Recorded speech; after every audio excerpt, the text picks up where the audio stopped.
Tiếp tục nâng uninstall driver driver pi nâng pra đôi ta kia đây pra upakon pra đôi kia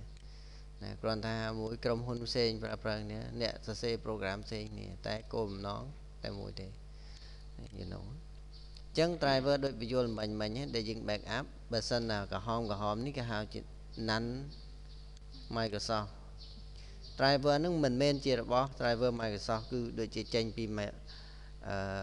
នេះស្អី modem highway របស់ smartphone ដូចចេញពី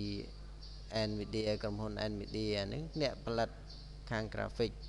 VGA ផ្សេងទៅអញ្ចឹងអាណាដែលរបស់ Microsoft គឺយើងទៅឡើង Microsoft Windows មកវាមានស្រេចស្គាល់ស្រេច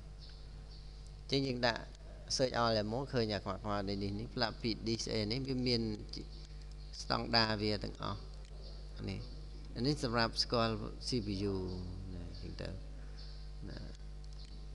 អញ្ចឹងគាត់ប្រាប់វិជ្ជាតែប៉ុណ្នេះថារបស់វាក៏មានសម្លេងដែរប៉ុន្តែសម្លេងរបស់វាមិនមែនចំទាំងអស់ទេជួនកាលក៏ស្គាល់ជួនកាលក៏មិនស្គាល់តែពិតសម្លេងរបស់វាគឺ driver សម្លេងតែមួយនេះអាក្រហមនេះមិនមែនជារបស់ Microsoft ទេតោះយើងរៀនពី uninstall driver ណាដើម្បីនឹងធ្វើការ restore មកវិញតើ driver បាត់បង់ឬអត់មាន driver បានយើងធ្វើការ restore មកវិញអញ្ចឹងវាតកតងទៅនឹង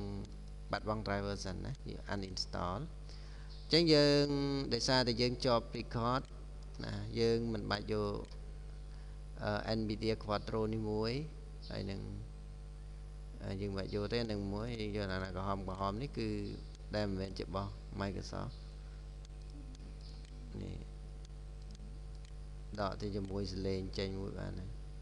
VMware គឺយើងមិនបាច់ដែរព្រោះយើងអានឹងយើងអត់ត្រូវការ remove មួយចំនួនដូចជា audio network អី chipset អី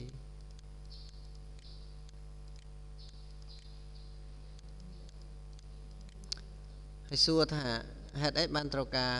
uninstall driver នេះមានសំណួរណាឆ្ងល់ហើយចាំបាច់លុបវាទៅអីវិញបើវាមានហើយ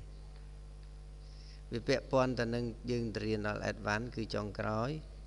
យើងត្រូវការ backup Windows ទេពាក្យ backup ទេណាដែលធ្លាប់ឃើញគេធ្វើ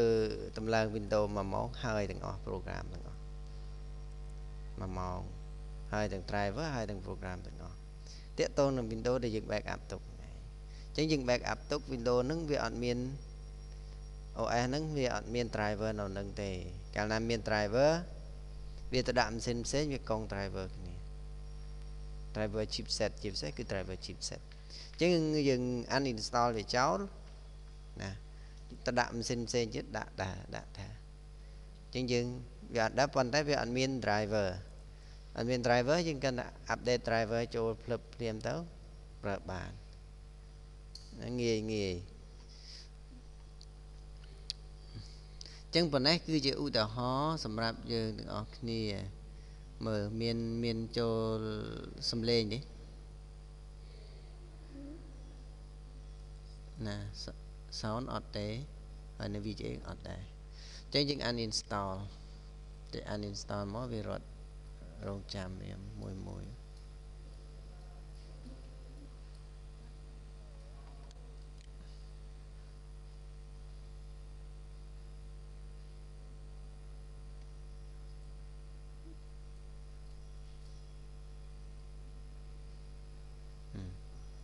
វាធ្វើការលុបមួយឲ្យយើងណា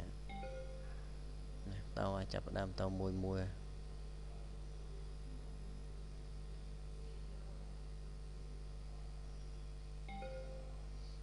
តែយើង please reboot machine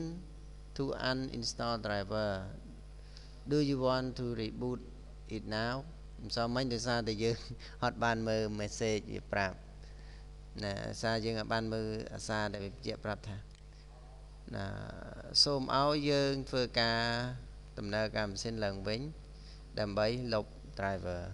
ណាអញ្ចឹងដោយសារយើងជាប់ record យើងចុច yes ទៅដើម្បីនេះដើម្បី restart ម៉ាស៊ីនអញ្ចឹងយើងចប់វីដេអូយើងប៉ុណ្្នឹងសិន